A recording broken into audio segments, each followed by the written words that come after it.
Muy bien, buenos días a todos. Esta mañana, de manera oficial, quiero darles la bienvenida a la clase de ética correspondiente al día jueves 29 de abril del año 2021.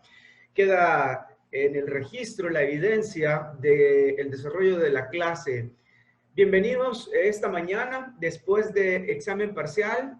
Quisiera escuchar cómo les fue, cómo lo vieron, cómo lo sintieron y agradezco a Kenia que ya encendió el monitor de su cámara para participar de esta clase. Gracias. Recuerden escribir presente ahí en el chat. Estamos ni más ni menos que a 4 o 5 semanas para terminar el semestre. Este es el último empujón que nos queda y pues muy expectante para ver qué va a suceder en estas 4 semanas. Algunos no han entregado todos los trabajos y todas las tareas y no he subido todas las notas precisamente un poco por eso, ¿verdad? Pero ahí estoy. El día de ahora las voy a colgar. Si alguien tiene ganas de saber cómo va y qué tal la cosa, pues al final de la clase con todo gusto. Quisiera advertirles también en algún momento que lo que va a suceder es que lo que les había dicho previamente en cuanto a la cuenta de Zoom, entonces nos ha programado para más o menos unos 40, 45 minutos. Después de eso generaré otro vínculo y lo voy a compartir. Quizás la manera más fácil de compartirlo sea por WhatsApp. Si alguien me manda un número de WhatsApp, yo creo que ustedes tienen un chat, ¿verdad?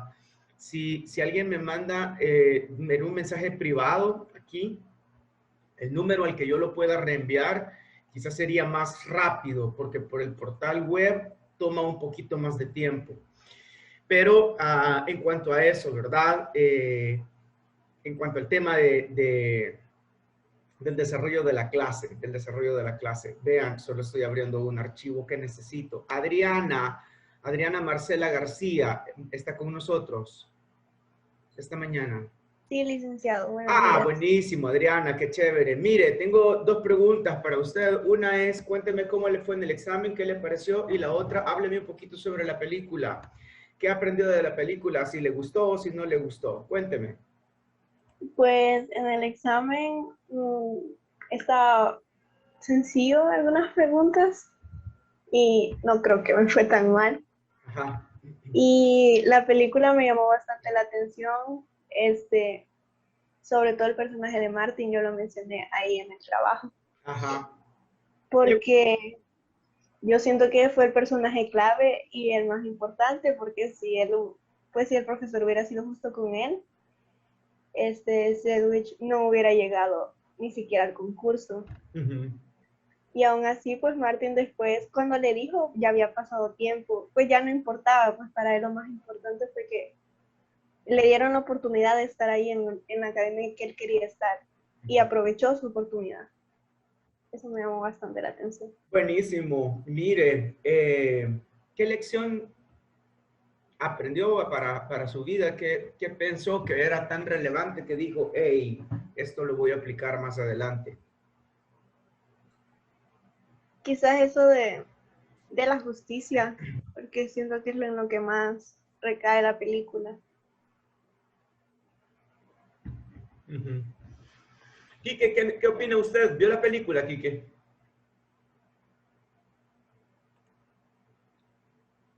Pero tiene muteado el... Buenos días, Lee. Hola, buenos días.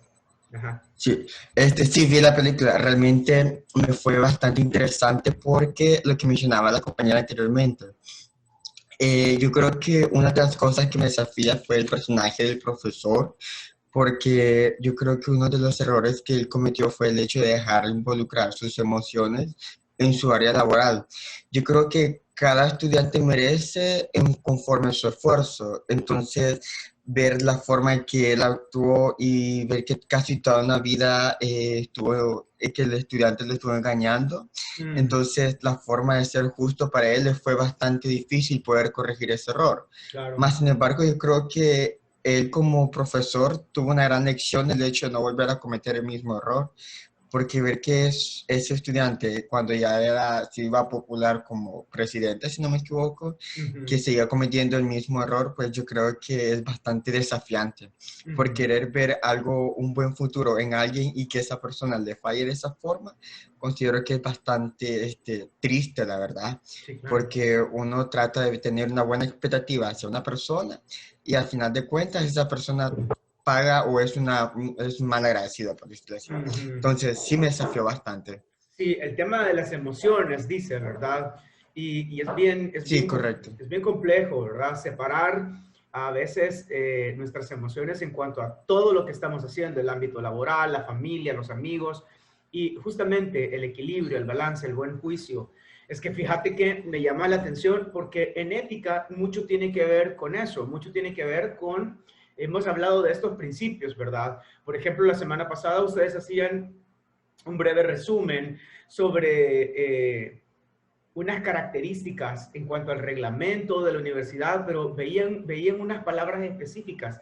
La justicia era una de ellas y esto de darle a cada quien lo que se merece, esto siempre es una decisión que va a tener alguna puja, ¿verdad? Siempre va a ser más complejo y menos simple.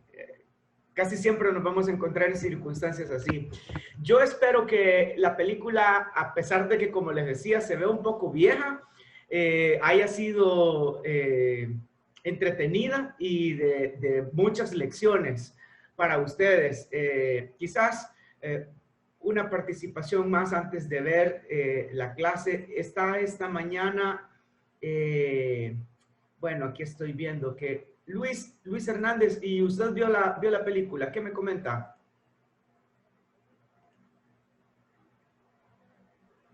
Sí, buenos días, licenciado. Buenos días. Sí, sí, yo vi la película. Pues a mí me pareció, bueno, estaba ya súper, bueno, antigua, va, pero estaba bonita.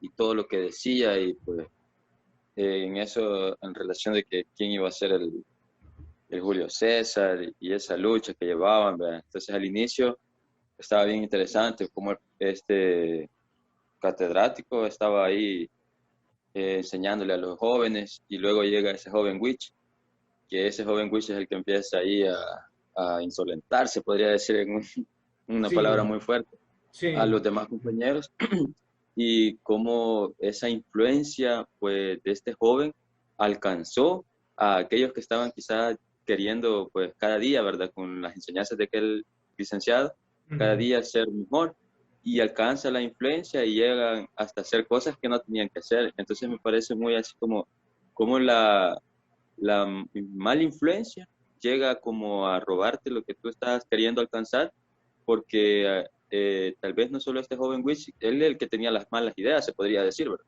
Pero los otros eran los que le seguían. Entonces, como esta mala influencia alcanza cuando tú quieres llegar a hacer algo bueno. Entonces, Claro. me parece muy interesante cómo este Wish, hasta el final como decía mi compañero, hasta toda una vida fue así, pues nunca cambió, fue así, y pues veo que cómo se puede uno ver reflejado Claro, en en claro. ese personaje, ajá, que si usted viene siendo como mala influencia y usted no cambia, al final, pues su final siempre va a ser quizás malo. Sí. Eso es lo que ajá, me llamaba la atención. Gracias. Mire, bastantes contrastes, ¿verdad? Sedwich es el nombre del personaje, pero a mí él me llama mucho la atención por todas las características que Luis ha señalado, porque es muy popular y es muy carismático y todo el mundo quiere estar siempre cerca de una persona así, que es bien popular y que es buena onda y que es bien chévere y que además tenía también un papá en un puesto de gobierno muy importante, por ende también mucho dinero, ¿verdad? Acostumbrado a eso, que creía que podía comprarlo todo con el dinero de su padre. Encuentra la figura de este profesor que lo desafía y le hace bueno, lanza por ahí una frase que es una frase bien importante y que termina siendo la realidad de la vida para este señor en el futuro. Cuando en la escena final están en el baño y se está viendo frente al espejo y le hace llegar a esta reflexión, no importa cuánto uno intente ocultar todos estos malos principios y la mala persona que uno es, cuando uno se ve en el espejo, uno sabe que lo que está haciendo es incorrecto, que está malo. Y este hombre estaba intentando convencer al profesor de que a nadie le importaba en el mundo que la gente fuera mala, inmoral, injusta, mentirosa, tramposa. A nadie le importaba en la vida real. Y cuando el hijo sale del baño, se da cuenta de que ha sido descubierto y que hay personas a las que sí les importa. Y es un desafío, jóvenes, también para ustedes. A veces vamos a encontrar en la vida gente que hace las cosas mal y que parece que triunfan. A veces en la vida nosotros vamos a encontrar gente que hace trampa y parece que les va mejor que a los que hacen lo correcto. Bueno, no se confíen. Al malo siempre le llega su hora, ¿verdad? Y al justo, al que actúa de manera correcta, al que actúa de manera buena, por ponerle un nombre, ¿verdad?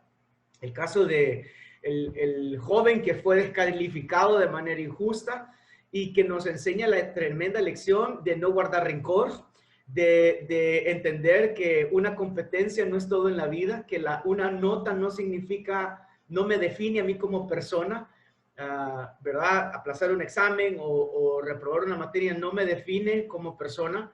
Yo soy más que solo esto. Cuando culminen su carrera, su título tampoco los va a definir. No utilicen el prefijo de licenciado, doctor, máster. Siguen siendo las mismas personas, ¿verdad? Y lo importante a rescatar, o una de las lecciones que para mí fueron importantes a rescatar, fue encontrarme dentro de esa misma lección. También yo, cuando uno es estúpido y tramposo y malintencionado, uno tiene el poder de la decisión en sus manos. Si quiero cambiar, bueno, es mi decisión. Si quiero seguir siendo la misma mala persona toda la vida, como Luis decía, así empezó y también así terminó. Pero esta fue su decisión, esta fue la decisión personal de él. Entonces, por ahí, un poco de las reflexiones. Yo tengo otra película más moderna que proponerles ver las próximas semanas y quizás porque se nos vienen temas bien importantes. Ya les voy a contar de qué se trata, pero esta mañana entonces, gracias por su participación. Yo no sé si alguien me escribió. Les voy a pedir que alguien de manera privada me escriba aquí en el chat y me compartan un número de WhatsApp donde les pueda compartir más adelante el siguiente enlace. La clase yo supongo que en unos 40 minutos se irá a cerrar, pero para reactivarla y terminar y concluir la clase, pues ahí está, ya me mandaron un par, gracias, ya tengo ahí un par, gracias. Yo les voy a pasar por ahí el nuevo vínculo. Ahora, vámonos a la clase de esta mañana porque tengo bastante que compartir con ustedes y me interesa mucho lo que vamos a ver. Así que les doy la bienvenida a esa sección que tiene que ver con la unidad número 4. Y la unidad número 4, como ven, ya vimos bastante. Ya hablamos sobre las generalidades de ética. Ya vimos la antropología, que no es más que el estudio del desarrollo y la historia del ser humano. Y también vimos los orígenes del universo acá. Hablamos de la axiología, cuando nos metimos al tema de los valores y la moral y la ética, y justamente lo que acabamos de ver. Pero vamos a darle paso a estas dos unidades en estas 5 semanas, la ética cristiana y también la ética aplicada, que tiene que ver con los temas de bioética. Entonces vamos a arrancar hablando de esto, vamos a arrancar hablando de la ética cristiana y cómo se define, ¿verdad? Cómo se define ética cristiana. Vamos a discutir un poco sobre si Dios tiene ética y vamos a reconocer la importancia del libro de Dios, la Biblia, como la base fundamental para descubrir este asunto de la ética de Dios. Y también vamos a ver un poco de la ética en personajes importantes de la Biblia a través de la historia. Entonces, vamos a comenzar por ahí con esto. Quiero empezar diciéndoles que yo creo, jóvenes, a manera de reflexión, yo creo que nosotros vivimos en una generación bien loca. Nosotros vivimos en una generación donde le llamamos bueno a cosas que no son buenas, correcto a cosas que no son correctas. Nosotros vivimos en una generación donde los asesinatos a bebés lo llamamos derecho de la mujer, donde, por ejemplo, la homosexualidad es la libertad de una persona, donde ¿qué les digo? Los excesos, por ejemplo, donde los excesos no son más que vivir la vida. Una generación donde la ideología de género se llama derecho a lo que no son otra cosa, sino argumentos que van en contra de la genética del ser humano. Es imposible que yo pueda negar genéticamente que nací hombre, porque mis genes son los genes de un hombre, del sexo masculino.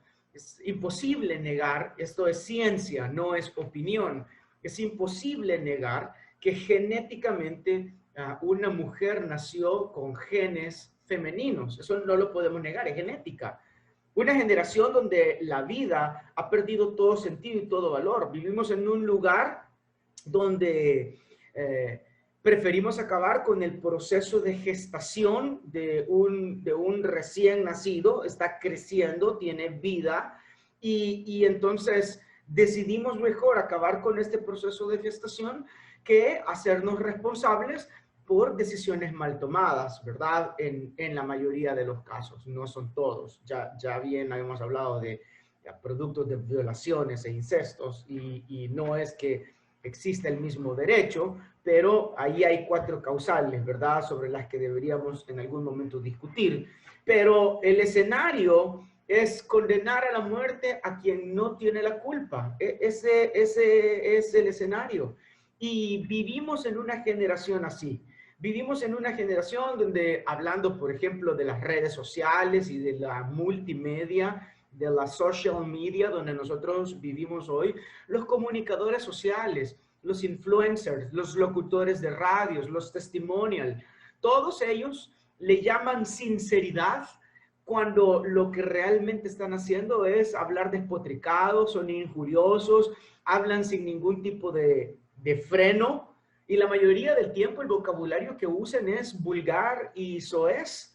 No solo, y estoy hablando de personajes como la Choli, por ejemplo, ¿verdad? Súper carismático y súper famoso, pero todos sus personajes tienen que ver con la vulgaridad y con lenguaje soez, y no promueve para nada sino solo vicios en la vida, ¿verdad? Y no hablo únicamente de vicios como fumar, tomar o drogarse. No.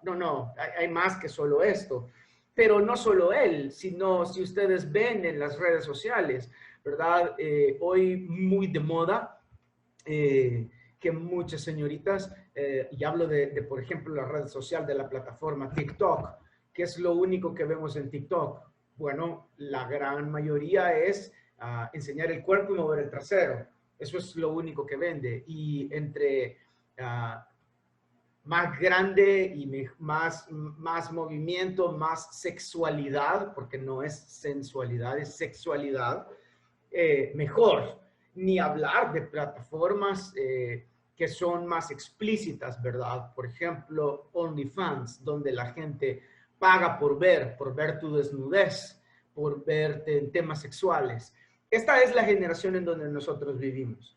No solo hay un trastorno de los valores morales, peor aún, el concepto de las cosas se está perdiendo y empezamos a redefinir qué le llamamos bueno. Por ejemplo, yo pienso que ustedes y yo hemos oído algo así, miren, hemos oído hablar a alguien de esta manera. Yo soy una persona sincera, yo no tengo pelos en la lengua. Y cuando alguien dice eso y luego escucha lo que tiene que decir, lo que identifico es que esta persona le llama sinceridad a ser una persona deslenguada, es insolente, es atrevida, no tiene vergüenza, es desbocada, es grosera, es irrespetuosa. Ignora que la sinceridad es una virtud. Ignora que la sinceridad es una virtud y que el ejercicio de la sinceridad es hacer bien el uno al prójimo. No es atacarlo, no es acuchillarlo, no es decir cosas que lastiman. Perdóname que sea tan sincero y que te tenga que decir las cosas en la cara. Momento. Mira, para decirme la verdad y decirme las cosas en la cara con sinceridad, no tienes que herirme, no tienes que insultarme, no tienes por qué hacerme ver como una basura. Momento, que no entiendes la palabra sinceridad. Dicho de otro modo, ¿verdad? Las consecuencias las conciencias, perdón, las conciencias de estas personas no están bien formadas, no entienden bien cómo funcionan las cosas en el mundo, o cómo deberían de funcionar, cómo deberían de ser. Porque como digo, ¿verdad? Con el escudo de decir, ay, es que soy una persona sincera. Realmente no eres. Eres una persona malintencionada que lo que quieres es hacerme daño. No buscas que yo mejore, no buscas señalar mis faltas, que obviamente todos tenemos faltas, pero tu intención no es ayudarme a mejorar, tu intención es destruirme, es minimizarme. Y es por eso que yo propongo lo siguiente. Nosotros necesitamos como sociedad una ética correcta. Es que ni siquiera se habla del tema de ética. Ahora, hablar de una ética correcta, esto sería, puchica, ¿qué? Una ilusión. Pero yo propongo lo siguiente. Nosotros como sociedad salvadoreña necesitamos una ética, y no cualquier ética, la ética correcta. Y no digo, sino esto, mira, ¿qué tal si revisamos el modelo de Dios y la ética de Dios? Y sin romanticismos, sin empujarnos, sin llevarnos a la orilla y decir, estoy contra la espada y de la pared, tengo que aceptarlo, me tiro al barranco. No, sin ese prejuicio. ¿Qué tal si te invito a que solo lo examines y decidas si la ética de Dios es una ética a la que podríamos llamar una ética correcta? Fíjate que la ética cristiana presupone dos asuntos fundamentales. Nosotros estamos frente, y aquí está un poco de lo que estábamos hablando, ¿verdad? Conceptos, valores morales, conciencias que no están bien definidas y la necesidad de una ética correcta. Ahora, esta ética correcta o cristiana, vamos a llamarle así, asume dos asuntos fundamentales. El primero es que Dios existe. Dios existe y por lo tanto la existencia de Dios nos genera un marco axiológico, nos da reglas, nos da límites, nos propone un estilo de vida. Y número dos, la otra presuposición es que la autoridad entonces es la Biblia, el libro de Dios. La Biblia es la que va a definir la conducta del ser humano. ¿A qué le vamos a llamar bueno? La Biblia lo define. ¿A qué le vamos a llamar malo? La Biblia también lo define. No me tengo que inventar yo esas cosas. Dicho en otras palabras, ¿verdad? Hay un solo Dios verdadero que también es inmortal, que también es sabio, que es invisible, que se ha revelado a sí mismo y en relación con la conducta humana significa que tenemos de parte de Dios absolutos morales y por tanto ética, o lo que es lo mismo, un deber moral dentro de nosotros, un deber moral que es innato, hacer lo correcto. ¿Por qué tengo que hacer lo correcto? Como Sedgwick, ¿verdad? Invitado a hacer lo que a él le daba la gana porque estaba acostumbrado a que él hacía siempre lo que le daba la gana y miraba a sus compañeros como pasmados. ¡Ah, que ustedes son unos pasmados! Y llevaba cosas ilícitas al instituto, ¿verdad? Pornografía y cigarrillos y dulces y cosas para vender en medio de un mercado negro, en medio de un mercado oscuro, donde lo prohibido para él era la norma, pero para los demás no. Entonces, ¿qué encontramos? Que él no tenía esa ética que todos los demás tenían, lo que es lo mismo, una moral innata. No tenía esta moral innata. Entonces la ética es ese deber moral innato en todos los seres humanos y debemos promoverlo, debemos practicarlo. Yo les pregunto, ¿qué piensan ustedes? Si nosotros quitáramos a Dios de en medio de la ecuación de la humanidad y la figura de Dios y la figura de la Biblia estorban, ¿verdad? Señalan cosas a las que tan feo el nombre que le pusieron y le llaman pecado. ¿Y por qué es pecado tomar? ¿Y por qué es pecado tener sexo antes del matrimonio? ¿Y por qué todo es pecado para Dios? Ok, entonces te propongo lo siguiente. Saquemos a Dios de la ecuación de la existencia, de la vida y de la moral del ser humano. Saquemos a Dios del mundo. Piensen ustedes que sería un mejor lugar. El mundo sería un mejor lugar sin Dios. Sería más ético, sería más moral. Las cosas marcharían mejor. ¿Qué opinan? Yo les digo algo, es evidente que cuando una sociedad niega la existencia de Dios, entonces la moral y la ética automáticamente desaparecen. La conducta humana cae bajo la esclavitud de círculos concéntricos, del relativismo moral. Todo es relativo. Y ese círculo concéntrico es interminable. Todos tienen la razón. Todos pueden hacer lo que cada quien considera lo que es correcto. Cada quien considera lo que es bueno. En esa sociedad nadie hace una cosa mala. Nadie hace algo incorrecto. Supongámonos, ¿verdad? Que nuestro salón de clase entonces representa el mundo. Y entonces yo, como máxima autoridad, yo desaparezco. Entonces cada uno de ustedes puede hacer lo que estime correcto, bueno, conveniente para cada quien. Están en la libertad de hacer lo que les dé la gana. ¿Qué piensan ustedes que eso causaría? ¿Causaría orden o se generaría un caos? Qué interesante, ¿verdad? Quizás lo que estás pensando es, si no hay una autoridad y yo puedo hacer lo que me da la gana, bueno, qué chivo, puedo hacer lo que me da la gana. Pero cuando encuentras esa realidad con otras 50 personas y cada quien hace lo que le da la gana, ¿eso genera orden o genera caos? Más luce como un caos, ¿verdad? ¿Por qué? La pregunta es ¿por qué? Bueno, porque necesitamos un límite, necesitamos un orden, necesitamos una guía. Las sociedades que han eliminado a Dios de en medio de ellas han caído en el deterioro de la propia sociedad.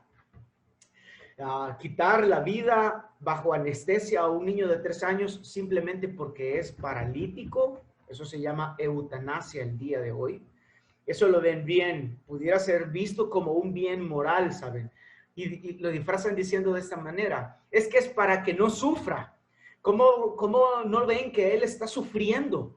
Y no puede correr como los demás niños, no puede jugar, nunca se va a desarrollar con normalidad. Así que para que no sufra, lo que vamos a hacer es dormirlo. No, eso se llama asesinato, perdón. Pero lo que vas a hacer es quitarle la oportunidad a esta persona de pelear por su vida y de luchar y darse cuenta que el mundo es voraz y que nada es fácil en este mundo. Y que las condiciones fáciles generan caracteres débiles, pero las condiciones difíciles y las luchas forjan espíritus fuertes y valientes que enfrentan adversidades y tormentas y que aprenden a atravesarlas con valentía y con coraje para que no sufra su discapacidad. Así pensaba Hitler, así pensaban los nazis. Y miren en todo lo que terminó. Un país donde el aborto legal es un derecho y no es el asesinato a un inocente. Cuando lo que nosotros podríamos pedir es, por ejemplo, vasectomías gratis para todos los hombres. O mejor aún, promover la abstinencia sexual y así nadie tiene que morir. Promover el uso de anticonceptivos. Un segundo. La clase está a punto de terminar en unos 10 minutos. Entonces, solo necesito en este momentito, a ver, denme un segundito, que en este momentito lo que voy a hacer es,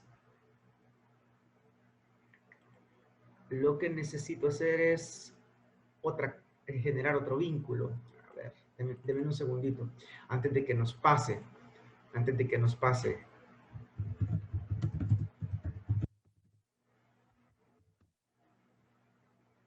Mientras hablamos de todo esto, ¿hay algo que algunos deseen comentar?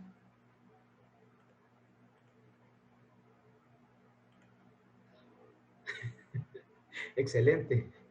A mí me parecía bien interesante la pregunta que se plantea usted, que digamos, que decía de que si no hubiera una autoridad, en este caso si no estuviera Dios, el mundo sería un caos total, o sea, no hubiera algo que como decía usted, que nos pusiera límites, que nos dijera que está correcto, que está incorrecto hacer así en el mundo, pues, y siento que sí, o sea, sería un desastre total. Con que ahorita que tenemos a alguien quien nos rige, si hay gente que hace cosas malas, no digamos si no estuviera la Biblia o si no estuviera la creencia de un Dios o de un ser supremo. Sí, o las leyes, ¿verdad? Las leyes existen, Kenia, y saquemos, a mí a veces me parece que no quiero hacer lucir la clase como una clase cristiana, ¿verdad? Porque entendemos y respetamos que que aunque la mayoría de ustedes lo son y creen, hay gente que tampoco no lo es y no lo cree. Entonces lo que digo es lo siguiente, mira, tenemos leyes.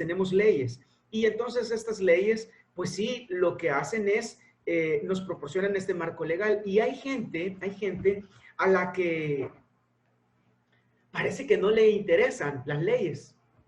Y aunque las leyes están ahí y nos invitan y nos promueven a hacer lo correcto, no lo quieren seguir. Entonces, cuando sacamos de la ecuación o le damos el derecho a la gente de hacer lo que le da la gana, lo que nosotros siempre vemos que pasa es que hay caos.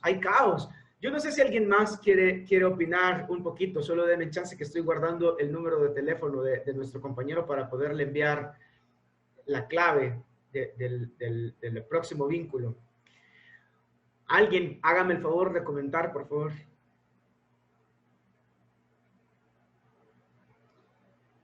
Gracias. Sí, licenciado, buenos días. Dígame. Pues a mí me parece muy interesante lo que mencionaba con respecto a la ética de Dios para seguir la ética cristiana que usted decía. Pues al conocer a Dios vemos que como la forma de que Él nos demanda pues a comportarnos es la mejor forma que la que nosotros podíamos optar para nuestro comportamiento y así tener un mejor desarrollo en la vida. Pero hay personas que quizás no eligen esa. Y al conocerle es que nosotros nos damos cuenta que es la mejor forma, pero si no lo conocemos es como que solo seguimos normas o solo seguimos reglas de nuestro propio beneficio, de nuestro propio pensar, como decir, esto me conviene, esto no me conviene.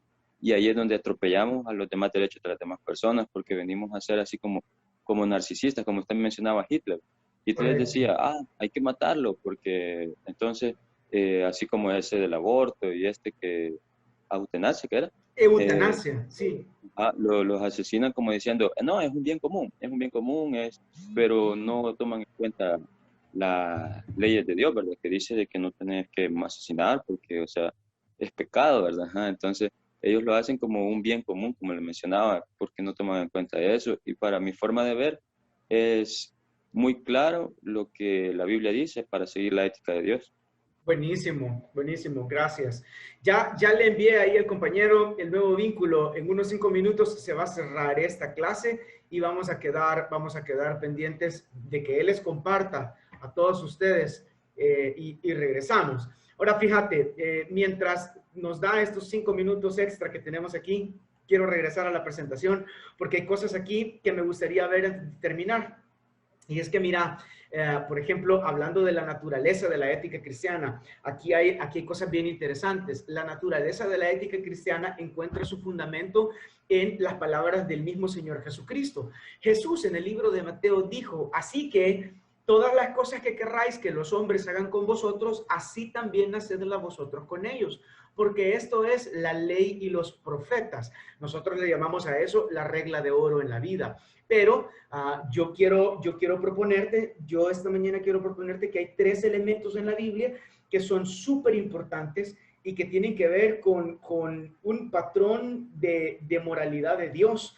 Y quiero enseñarte estos 3 elementos que son los elementos claves y básicos dentro de la ética cristiana. Y el primer elemento, como si fuera una mesa de 3 patas, el primer elemento se llama la verdad. Este es el primer componente o la primera pata. Y te voy a decir algo. Antes de intentar definir el término verdad, ¿qué significa la palabra verdad?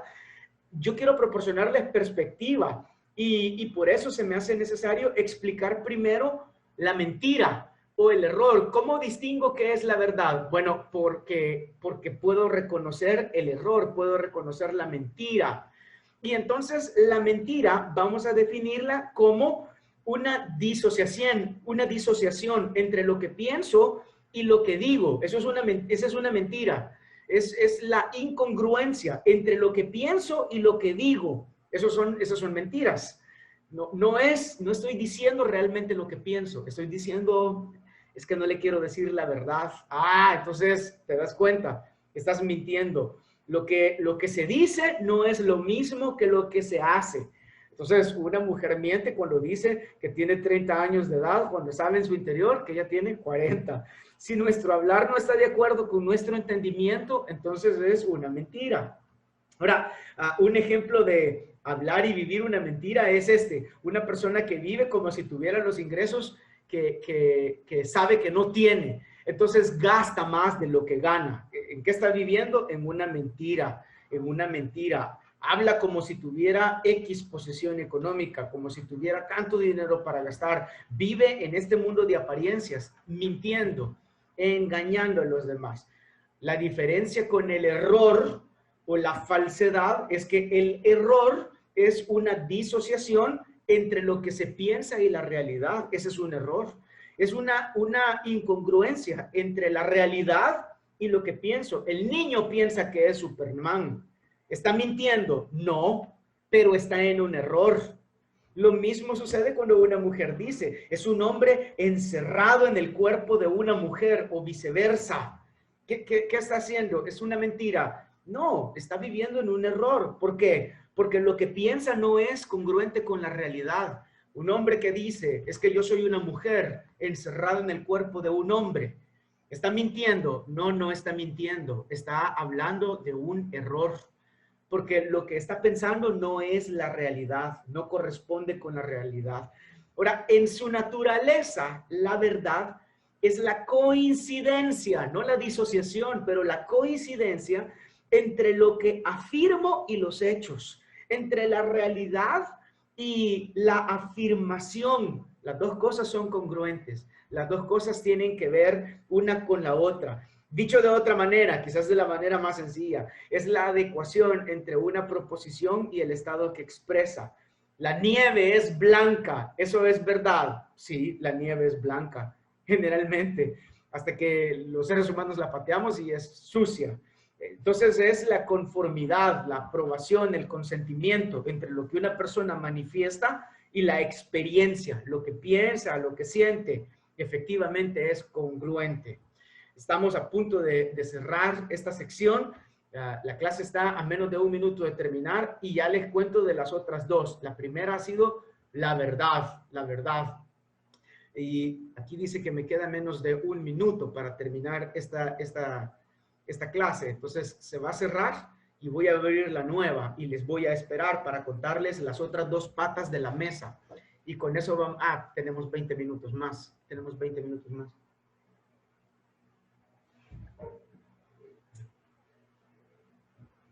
Vamos a ver. Esto también. A ver, ahí está ya. Estamos hablando sobre 3 elementos o 3 componentes que conforman la ética cristiana. Y lo que hemos dicho es que estos 3 elementos lucen como una pata de 3, que tiene como una mesa, perdón, que tiene 3 patas. La primera de esas patas se ha llamado la verdad. La verdad. La siguiente es... Aquí voy. La siguiente es la justicia. A ver, aquí estoy aquí. Solo déjenme minimizar esto que me estorba para ver. Acá. La siguiente es la justicia o la equidad. Esa es la siguiente pata de esta mesa. Y vamos a definir la justicia como una virtud. Te voy a decir una cosa. Yo creo que la justicia es, y como decía Quique en su intervención, o nuestra compañera, no recuerdo, Marcela creo,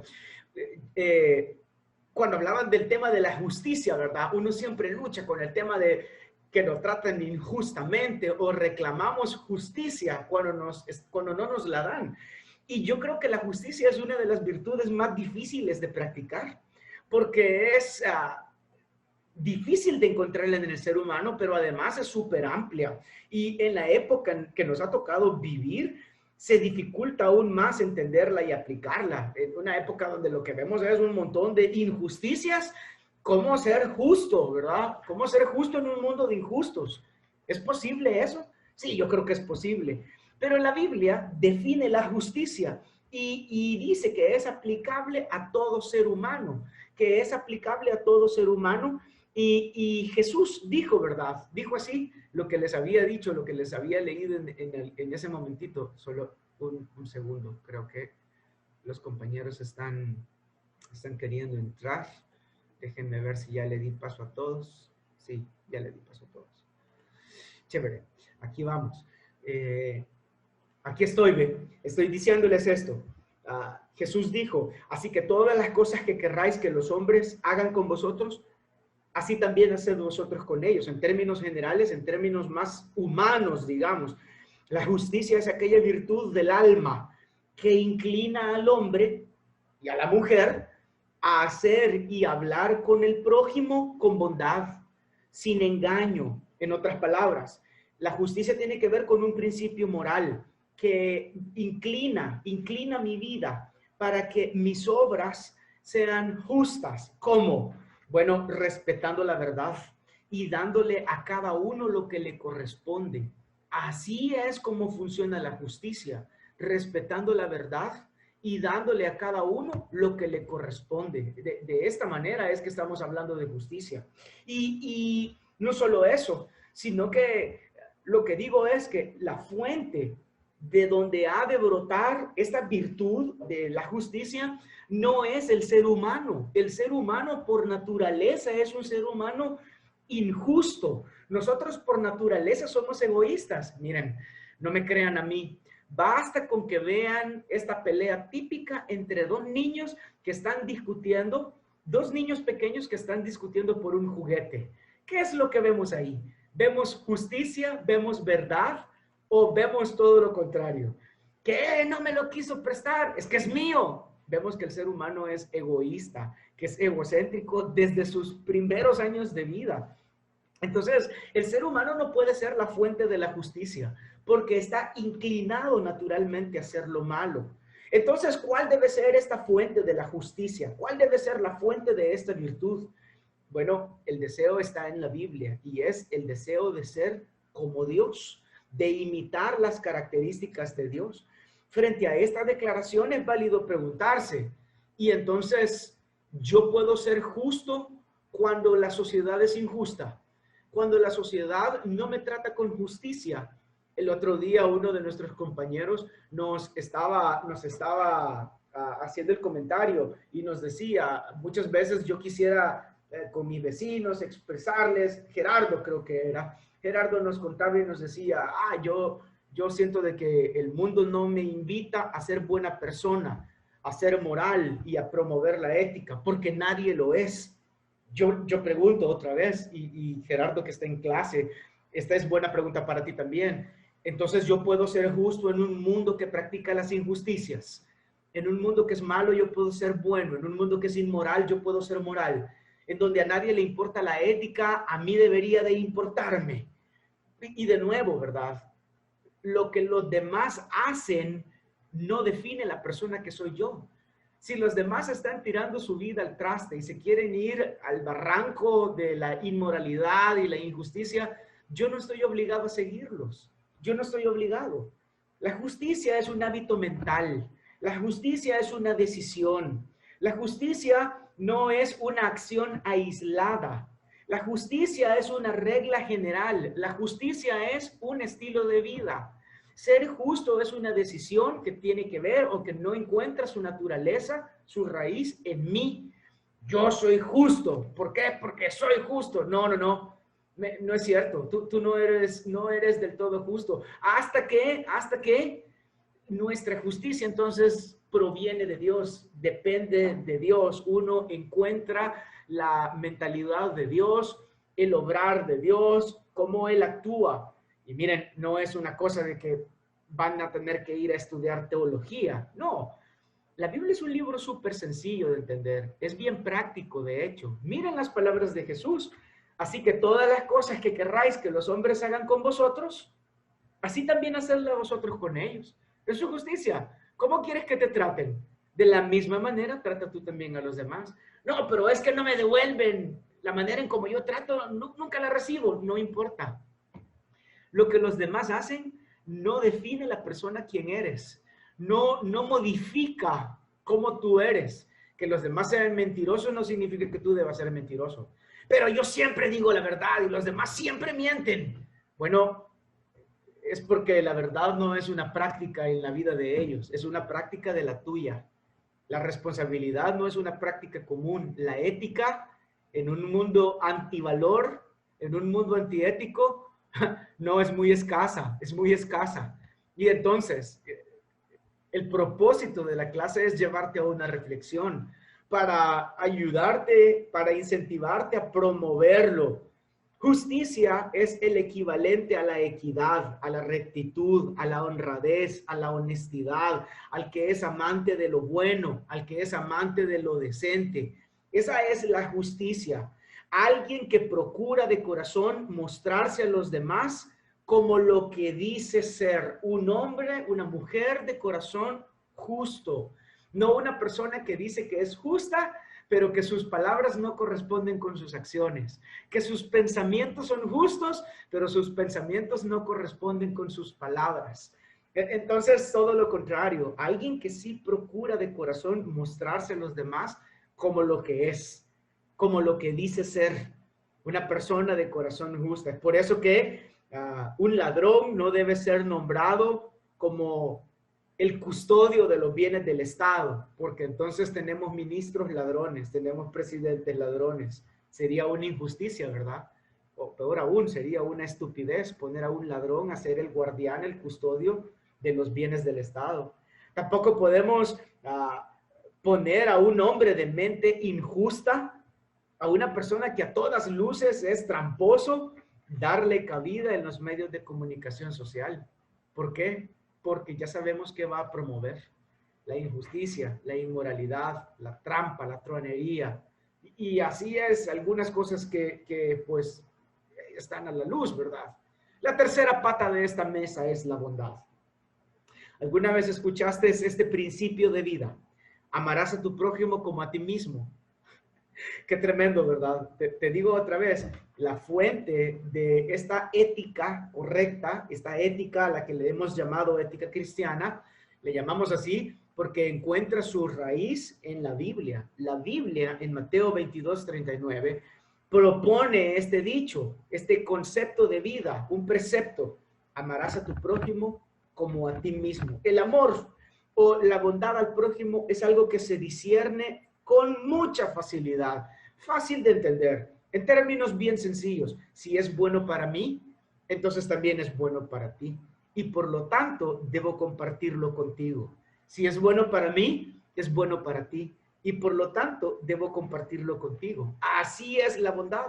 La bondad es una cualidad escasa en el ser humano, pero consiste en la inclinación para realizar el bien y evitar hacer el mal. Ese es el tercer componente.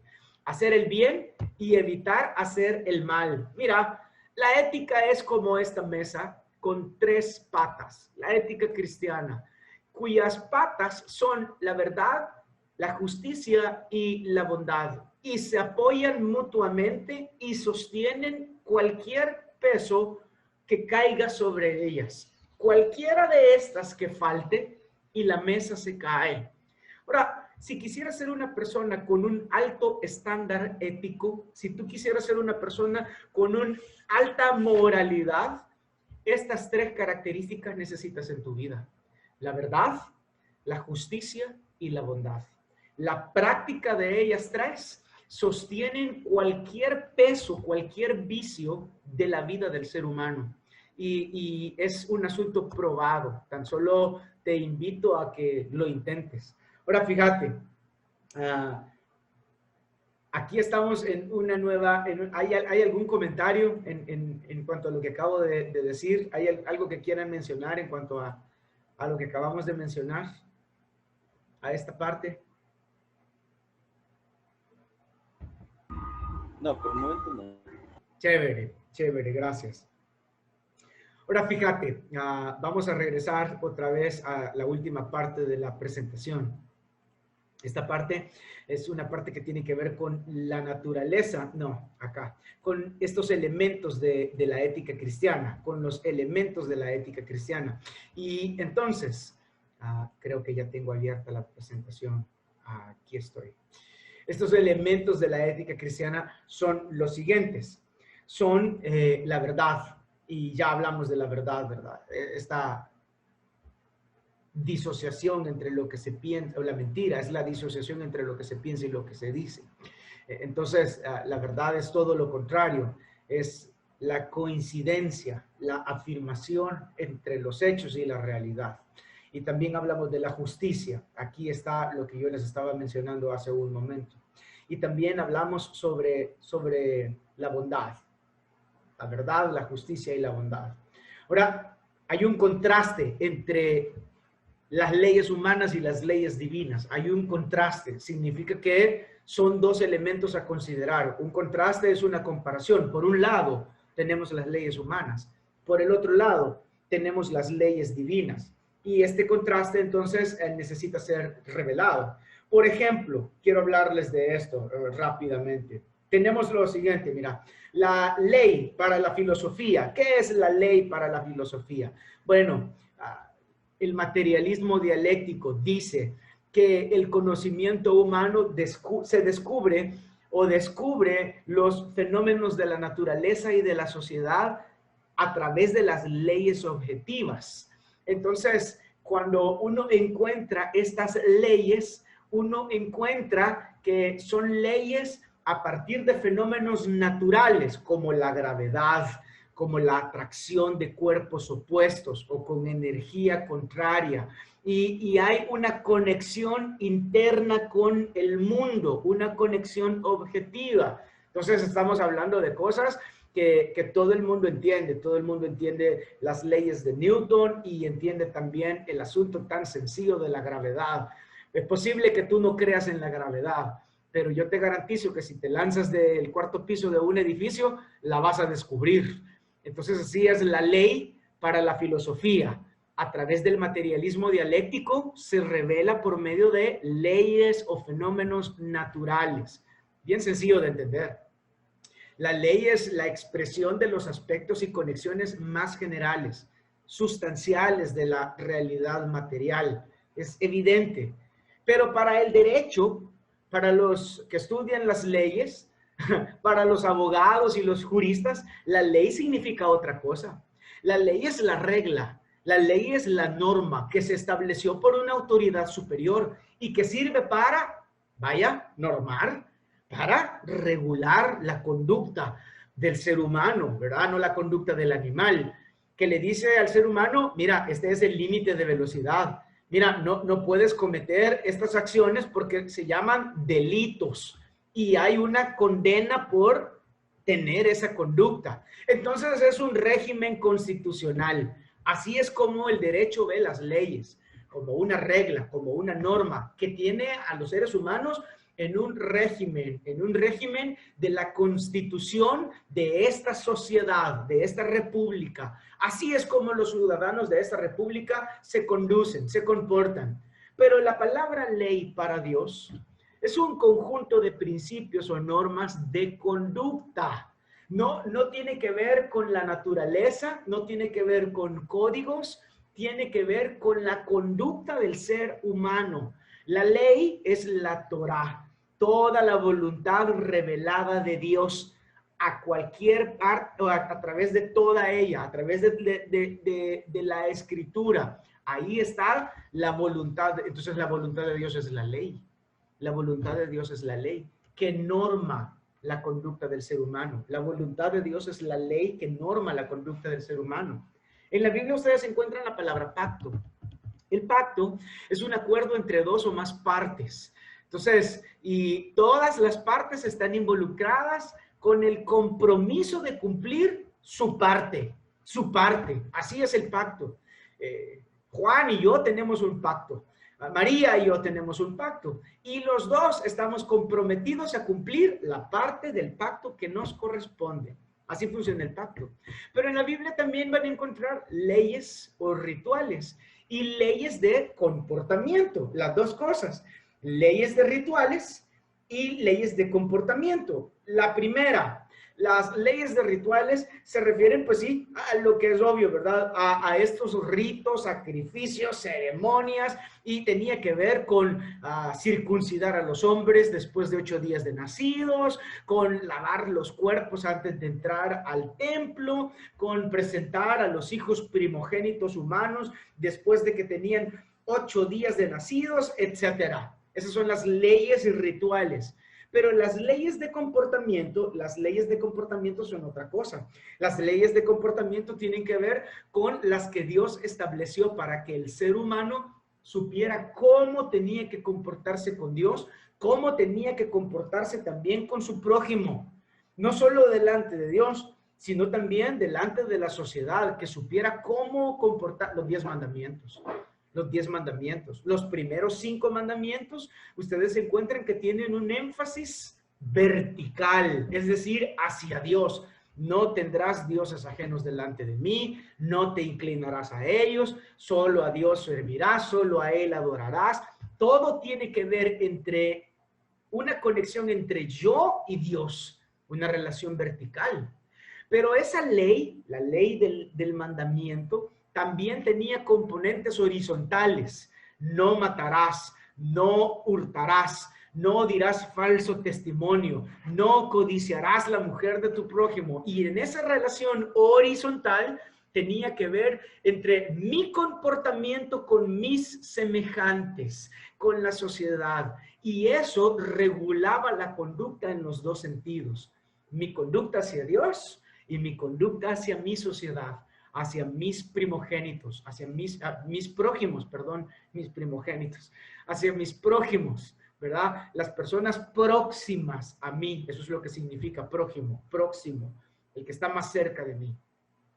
La libertad es otra palabra que uno va a encontrar en la Biblia. La libertad para la filosofía, bueno, es la capacidad de obrar sin ningún impedimento. La libertad tiene que ver con autodeterminarse, lo que supone la posibilidad de elegir tanto los fines como los medios que se consideran adecuados para alcanzar ese fin. Yo tengo la libertad de pasarle encima a mis compañeros de clase, a mis compañeros de trabajo, y no me importa a quién tenga que patear para llegar a alcanzar el éxito que deseo. No me importa lo que tenga que hacer para comprar mi casa.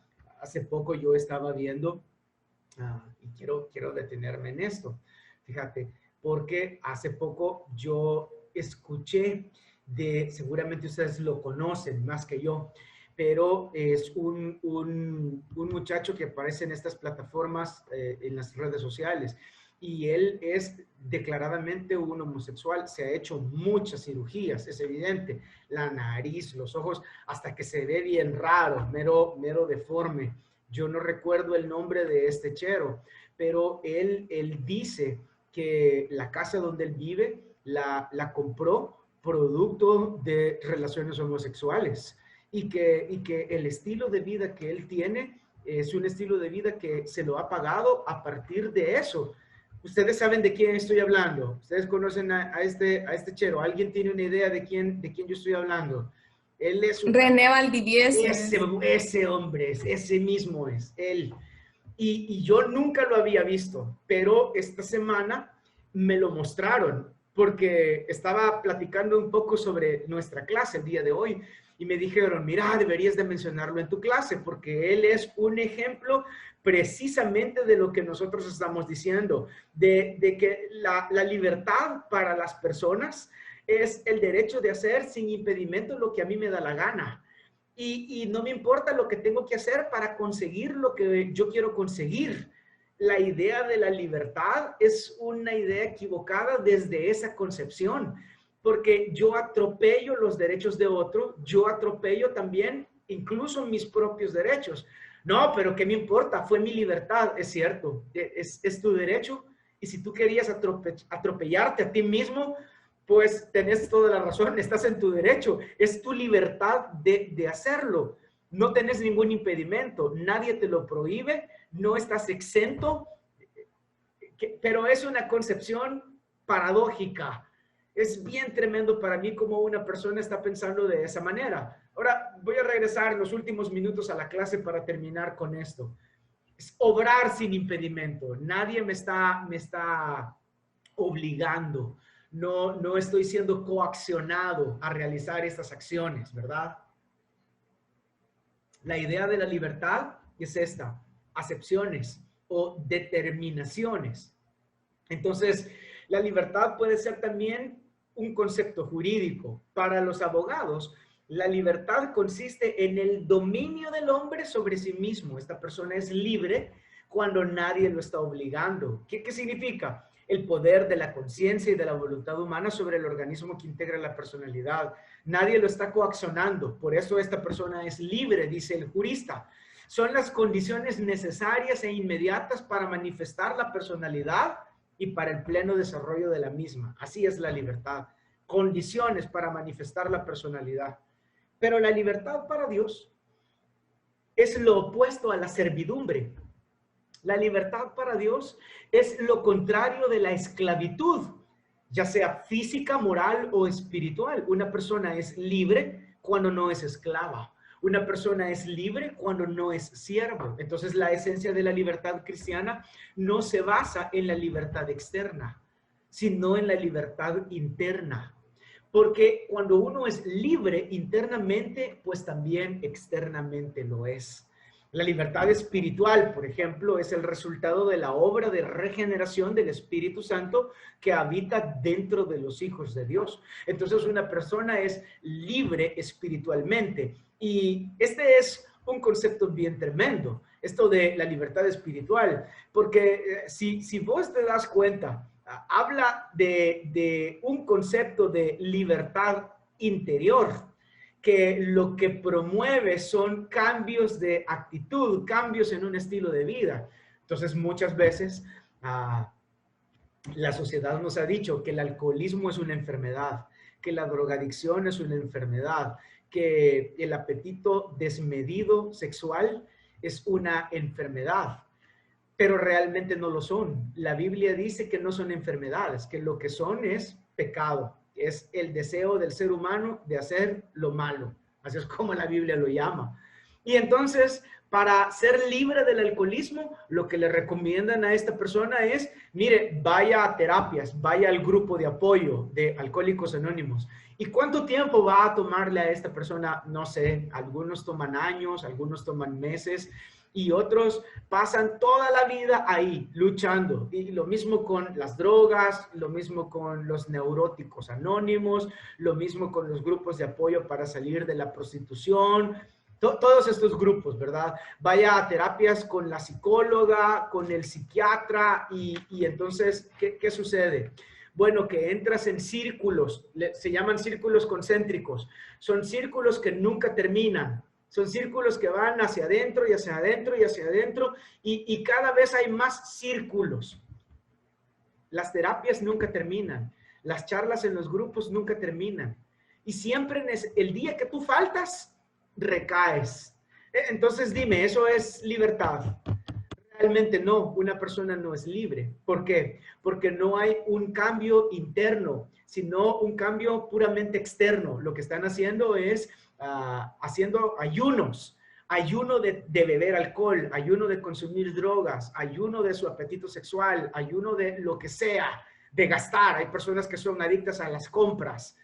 Entonces están ayunando. ¿Qué pasa con el ayuno? Siempre tienes hambre, siempre. En cambio, lo que la libertad según Dios hace en la vida del ser humano es una transformación total, es una transformación. Te convence de que eso que estás deseando te perjudica y que no lo necesitas. Y entonces, por fin aceptas el hecho de que no necesitas el alcohol, que no necesitas las drogas, que no necesitas gastar, que eso no te hace feliz. Y entonces, esta transformación interna te promueve, te permite ser una mejor persona, una mejor persona. Solo déjenme ver algo. Nos queda todavía el término justicia, para entrar a la última parte. Pero lo que voy a hacer es dejarlo esta mañana hasta aquí. La próxima clase vamos a terminar con este otro concepto en cuanto a la ética cristiana.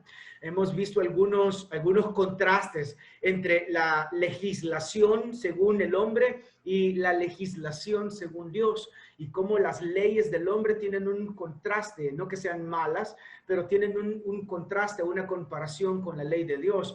Unas funcionan de un modo y la ley según Dios funciona de otro. Entonces, ¿qué estamos viendo? Ética cristiana, intentando decidir, intentando determinar si esta ética, según Dios, es mejor, si me conviene un poquito más, si su práctica promueve que yo sea una mejor persona. En últimas cuentas, jóvenes, el asunto de la ética, como les dije desde la primera clase, ¿por qué estudiar ética? Bueno, porque el gran desafío de la ética es convertirnos en el mejor modelo de nosotros mismos, en la mejor versión de cada uno de nosotros. El caso de la película fue solo el ejemplo de una persona que frente a la ética decidió seguir siendo la misma persona mala. Y ese es el desafío que representa una clase como esta, promover valores para convertirnos en mejores personas. Así que espero que la clase de hoy les haya aportado algunas reflexiones importantes. La próxima clase vamos a terminar. Ahora miren, antes de cerrar esta mañana, quiero mostrarles algo que tiene que ver con, aquí está, con el portal de la universidad. Y esto es bien importante para mí. Aquí estamos en el mes de abril. Ustedes pueden ver la pantalla. ¿Están viendo lo que el portal web de la universidad? Sí, okay. Sí se ve. Vean, esta es la clase de esta mañana. Aquí está el programa de la unidad 4. Y si tienen preguntas, pueden escribir aquí. Vean esto aquí, miren. Es un video que yo les he puesto. Como ven, el video corre. Ahí está. El video está corriendo. Yo necesito que vean ese video, porque este video es un tutorial. Yo les voy a pedir que hagan exactamente lo que aparece en ese video. Ya les voy a decir por qué. Aquí está la clase de esta mañana y ya voy a subir los videos de la clase correspondiente a esta mañana. Ahora, ese tutorial ustedes lo van a ocupar, porque en la próxima unidad cada uno de ustedes va a grabar un video utilizando esa plataforma. Se llama Screencast-O-Matic. Screencast-O-Matic. Súper sencilla, bien amigable, nada del otro mundo. Pero ustedes van a necesitar ver ese tutorial para realizar un video de manera personal. Ese video nos va a servir para la nota de laboratorio. Tienen hasta 15 minutos. Lo mínimo pueden ser 5 minutos. Lo máximo pueden ser 15 para realizar un video hablando de un tema que yo les voy a decir. Pero además vamos a hacer exposiciones en grupo y trabajo en grupo.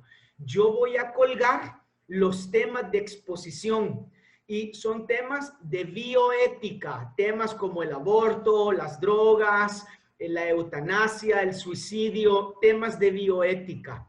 Y necesitan hacer una investigación en grupo, una investigación sencilla, un documento de no más de 20, 25 páginas que van a exponer aquí en clase. Cada grupo va a exponer aquí en clase. Entonces, la otra semana yo les voy a dar las fechas exactas y les voy a decir cómo vamos a hacer la exposición. Entonces, cada grupo va a tener unos 10 minutos para exponer y nos van a compartir la presentación. Todos los temas van a ser incluidos en el último parcial. Por eso deben oír las exposiciones. Y cada grupo me tiene que enviar su presentación y su trabajo a mi correo para que yo pueda cargar todo el material en el aula virtual y que todos tengan acceso al material. Vean el tutorial, eso es lo primero que hagan. La nota de laboratorio es hacer un video como ese. La segunda cosa es, hablen ya como grupo. Hey, hay que organizarnos porque hoy voy a colgar los temas. Y ustedes deben escoger cada tema, ¿verdad? Entonces, por ahí nos vamos a ir. Muy bien. Esto es todo esta mañana. Aquí hay, Werner, una pregunta. ¿Qué pasó? Sí, yo tengo una pregunta. De los grupos serían, si ya los tenemos, con esos mismos trabajaríamos. Los que me mandaron. Si alguien no tiene grupo, necesita encontrar grupo aquí dentro. ¿De cuántos es? 5 dijimos. Grupos de 5. Sí. Ya hay varios armados. Yo tengo varios anotados en un cuaderno. Si usted no recuerda a sus compañeros, mi sugerencia, Werner, es que escriba en el chat. No, es que sí lo recuerdo, pero es que yo creo que nosotros somos 6. Ajá. No sé si podríamos hacerlo así. 5. Solo 5. 5. Ahí hay más gente que está diciendo, yo no quiero hacer solo. No, porque yo voy a calificar más. Y no quiero, Ok, está bien. sinceramente. Gracias. Chévere. Muy bien. Gracias, jóvenes, esta mañana. Les deseo un feliz jueves. Que tengan un excelente cierre de esta semana. Licenciado, gracias. Buen día. Buenísimo. Cuídense. Nos vemos pronto. Gracias, Vic. Pase buenos días. Gracias. Adiós. Gracias. Nos vemos. Feliz día. Adiós.